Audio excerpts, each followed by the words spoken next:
America के राष्ट्रपति Donald Trump ने कुछ देर पहले संयुक्त राष्ट्र महासभा में भाषण दिया है। ट्रंप ने हमास को फाइनल धमकी दी है। ट्रंप ने हमास को जल्द से जल्द सभी बंधकों को रिहा करने की वार्निंग दी है। ट्रंप ने यहां तक कह दिया कि फिलिस्तीन राष्ट्र को मान्यता देना हमास को इनाम देने जैसा है। लेकिन ट्रंप ने 8 मुसलमान देशों के साथ मीटिंग कर पीएम नेतन्याहू की टेंशन को बढ़ा दिया है। इजराइल के कट्टर दुश्मन 8 देशों की सेना को ट्रंप गाजा युद्ध में भेजने का प्लान बना रहे हैं। वहीं ईरान ने भी ऐसी मिसाइल का टेस्ट किया है जिसके धमाके से अमेरिका दहल सकता है।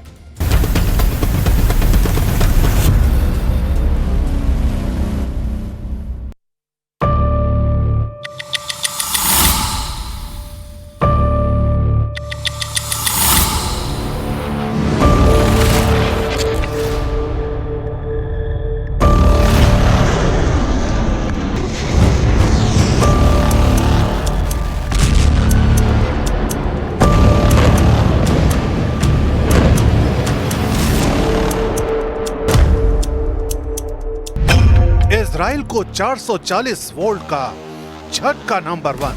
ट्रंप 8 मुसलमान देशों से बढ़ाने लगे दोस्ती।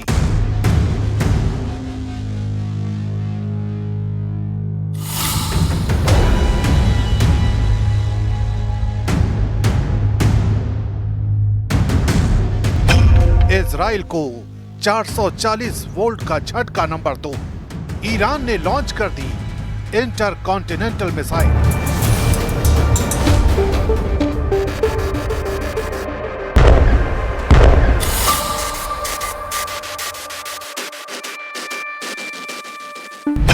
इजराइल को 440 वोल्ट का झटका नंबर 3।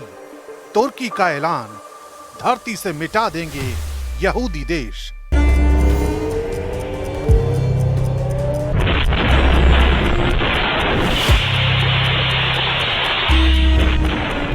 इजराइल को 440 वोल्ट का झटका नंबर 4।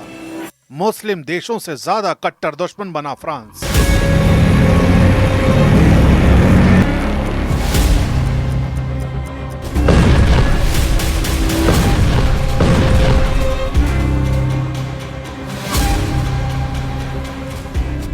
इजराइल को 440 वोल्ट का झटका नंबर 5। 60 देशों से नेतन्याहू का युद्ध फाइनल।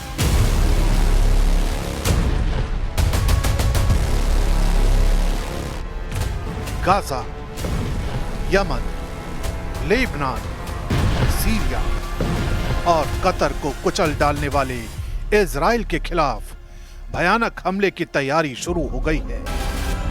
इजराइल पर एक साथ कई दुश्मन सेनाएं हमले की तैयारी में हैं। इजराइल पर हमला पारंपरिक हथियारों के साथ महाविनाशकारी हथियार से भी हो सकता है।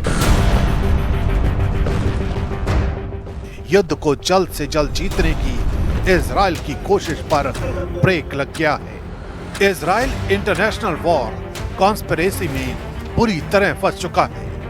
प्रेसिडेंट ट्रंप के रुख ने नेतन्याहू की धड़कनें बढ़ा दी हैं। ट्रंप मुस्लिम देशों से मीटिंग कर रहे हैं। ट्रंप नेतन्याहू को कड़वी दवा की घुट्टी पिला रहे हैं। ट्रंप ने जिन मुस्लिम देशों को गाजा युद्ध के खात्मे का कॉन्ट्रैक्ट दिया है, उनके नाम सुनते ही नेतन्याहू का दिमाग गर्म हो गया है। ट्रंप ने सऊदी अरब, यूएई, कतर, मिस्र, जॉर्डन, तुर्की, इंडोनेशिया और पाकिस्तान को गाजा युद्ध खत्म कराने और शांति बहाली का जिम्मा सौंपा है। The president will also be hosting bilateral meetings with the UN Secretary General and the leaders of Ukraine, Argentina, and the European Union. The president will also later in the day hold a multilateral meeting with Qatar, the Kingdom of Saudi Arabia, Indonesia, Turkey, Pakistan, Egypt, the UAE and Jordan. Israel के सबसे कट्टर दुश्मनों का जमघट लगाकर Trump ने Netanyahu को सख्त संदेश दिया है। ट्रंप के बदले हुए प्लान के बाद नेतन्याहू का ऑपरेशन गाजा फ्लॉप हो सकता है। असल में ट्रंप गाजा में मुस्लिम देशों की सैन्य तैनाती का प्लान बना चुके हैं। यानी जिन 8 देशों के साथ उन्होंने मीटिंग की है वो सब मिलकर एक शांति सेना गाजा में तैनात कर सकते हैं, जिसके बाद इजराइल को गाजा में हमले से रोका जा सके, जिसके लिए इजराइल फिलहाल तैयार नहीं है। प्रेसिडेंट ट्रंप मुस्लिम देशों के साथ हुई मीटिंग की इनसाइड स्टोरी अब तक सामने नहीं आई है, लेकिन ट्रंप का ये फॉर्मूला नेतन्याहू किसी भी कीमत पर मानने को तैयार नहीं है। वो पहले भी साफ कर चुके हैं कि फिलिस्तीन देश नहीं बनने दिया जाएगा। नेतन्याहू अपने नेक्स्ट एक्शन के लिए ट्रंप से मीटिंग भी फाइनल कर चुके हैं, लेकिन ट्रंप को साथ रहने भर से उन्हें सफलता नहीं मिलने वाली, क्योंकि इजराइल को भी नक्शे से मिटाने की धमकी दी जाने लगी है। ये कोई और नहीं बल्कि तुर्की दे रहा है। तुर्की के राष्ट्रपति यूएन महासभा में अपने भाषण में गाजा के मुद्दे को सबसे प्रमुखता से उठाने का ऐलान किया है। एर्दोआन ने यह भी दावा किया है कि वो फिलिस्तीन को मान्यता दिलाकर ही दम लेंगे। Konuşmamda Gazze'deki insani felaket ve mezalimi özellikle gündeme getireceğim. 80. Genel Kurulu diğerlerinden farklı kılan özelliği birçok ülkenin Filistin devletini tanıyacak olmasıdır. Biz bu tanıma kararlarının iki devletli çözümün hayata geçirilmesine ivme kazandırmasını temenni ediyoruz. तुर्की के बारूदी तेवर ने Israel को भड़का दिया है। Israel की तरफ से धमकी दी गई कि नेटो सदस्य होने के भ्रम में तुर्की तबाह हो सकता है। अमेरिकन एंटरप्राइजेस इंस्टीट्यूट के सीनियर माइकल रोबिन ने एक बयान में कहा कि कतर की तरह तुर्की को भी इजराइल दहला सकता है। इजरायली अकादमी की बड़ी हस्ती मियर मासरी ने इससे आगे बढ़कर यह तक कहा है कि तुर्की को नेटो मेंबर होने का मुगालता भूल जाना चाहिए। इसके जवाब में एर्दोआन के सलाहकार ने कहा है कि जल्द ही इजराइल इस धरती के नक्शे से मिट जाएगा, उसके बाद फिर इन्हें पता चलेगा। जो धमकी नेतन्याहू ने फिलिस्तीन को दी है वही उन्हें एर्दोआन की तरफ से मिली है, लेकिन इन सब से बड़ा थ्रेट इजराइल के सिर पर मंडरा रहा है। वो है ईरान की नई इंटरकॉन्टिनेंटल मिसाइल। ईरान ने अपनी विध्वंसक मिसाइल का धमाका कर दिया है। अभी ईरान की मिसाइल का ट्रेलर देखिए, आगे डिटेल भी जानेंगे। सितंबर को ईरान की सबसे विनाशकारी मिसाइल की झलक दिखी। तब मिसाइल को लेकर कई तरह के दावे किए गए, मगर पूरा सच ईरान ने अब बताया है। ईरान की इजराइल किलर मिसाइल का पूरा ब्यौरा फ्रांस से मिले नेतन्याहू को चैलेंज के बाद देखते हैं।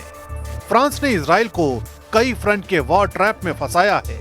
खुद न्यूयॉर्क के ट्रैफिक में फंसने वाले मैक्रो ने नेतन्याहू के खिलाफ जबरदस्त लामबंदी कर दी है। ब्रिटेन, कनाडा, ऑस्ट्रेलिया और पुर्तगाल के साथ फ्रांस ने फिलिस्तीन को मान्यता दी थी। Le temps est venu. Time has come. This is why, loyal to my country's historic commitment to the Middle East, for peace among Israeli people and Palestinian people, I declare that France recognizes today the state of Palestine. Macro के फैसले का Israel ने जबरदस्त विरोध किया है। France में Israel के राजदूत जोशुआ एल जारका ने मैक्रो को मिडिल ईस्ट युद्ध का रियल विलेन बता डाला है। The announcement of last night, I think when it comes to the history of diplomacy in the Middle East, is one of the biggest waste of a significant tool that could have helped promoting peace, and instead of that is creating unrest. France is unfortunately becoming a destabilizing agent in the Middle East because of their, I don't know what is behind it, but the need for them to make statements that are, more show than anything else. France Europe में फिलिस्तीन समर्थकों का अगुवा बन रहा है। हालांकि Macron के रुख से कई देशों में हालात खराब होने लगे हैं। इटली विरोध प्रदर्शन की आग में जल रहा है। फिलिस्तीन राष्ट्र के समर्थन की मांग कर रहे प्रदर्शनकारियों ने जॉर्जिया मेलोनी के खिलाफ जबरदस्त प्रदर्शन किया। मिलान, रोम, पेरिस, नेपल्स और जेनोआ में हिंसा और आगजनी हुई। हिंसक झड़प में 60 से ज्यादा पुलिसकर्मी घायल हैं। इजराइल को हथियार भेजने के विरोध में कई बंदरगाहों को ब्लॉक कर दिया गया है। वेनिस में पुलिस को प्रदर्शनकारियों को हटाने के लिए वाटर कैनन का सहारा लेना पड़ा। जेनोआ, लिवोर्नो और ट्रिएस्ट के बंदरगाहों पर भी विरोध प्रदर्शन हुए हैं। हवा इजराइल के खिलाफ बनाई जा रही है, जिससे युद्ध का मैदान हो या फिर कूटनीति का अखाड़ा, इजराइल घिरता जा रहा है। इजराइल पर दुश्मन हावी होते दिख रहे हैं। इजराइल के लिए ट्रैप बिछाए जा रहे हैं। इजराइल को बर्बाद करने की धमकी दी जा रही है। कोई हथियार से डरा रहा है, कोई गुटबाजी कर रहा है। किसी ने जंगी तैयारी का ट्रेलर दिखाया है, तो किसी ने इजराइल से एटमी टक्कर का इरादा जाहिर कर दिया है। अचानक नेतन्याहू के लिए ईरान सबसे बड़ा थ्रेट बन गया है। ईरान के एक सांसद ने वायरल हुए एक वीडियो में ईरान के आसमान में दिखे हथियार को इंटरकॉन्टिनेंटल मिसाइल का टेस्ट बताया है। यानी ईरान ने अंतर महाद्वीपीय बैलिस्टिक मिसाइल का सफल परीक्षण किया। ये missile space launch vehicle SLV तकनीक से बनाई गई है, जिसकी मारक रेंज 10,000 किलोमीटर से ज्यादा है। ईरानी सांसद ने दावा किया है कि यह मिसाइल अमेरिका और यूरोप तक भी पहुंच सकती है। मतलब अब इजराइल ही नहीं, इजराइल का साथ देने वाले अमेरिका, यूरोप के देश ईरान के टारगेट पर हैं। ईरान के मिसाइल भंडार पहले से ही विध्वंसक रॉकेट के लिए कुख्यात है। मेजर जनरल याहिया रहीम सफवी का दावा है कि उनका परमाणु कार्यक्रम और मिसाइल टेक्नोलॉजी ईरान के वैज्ञानिकों की मेहनत का नतीजा है और उसे तबाह नहीं किया जा सकता।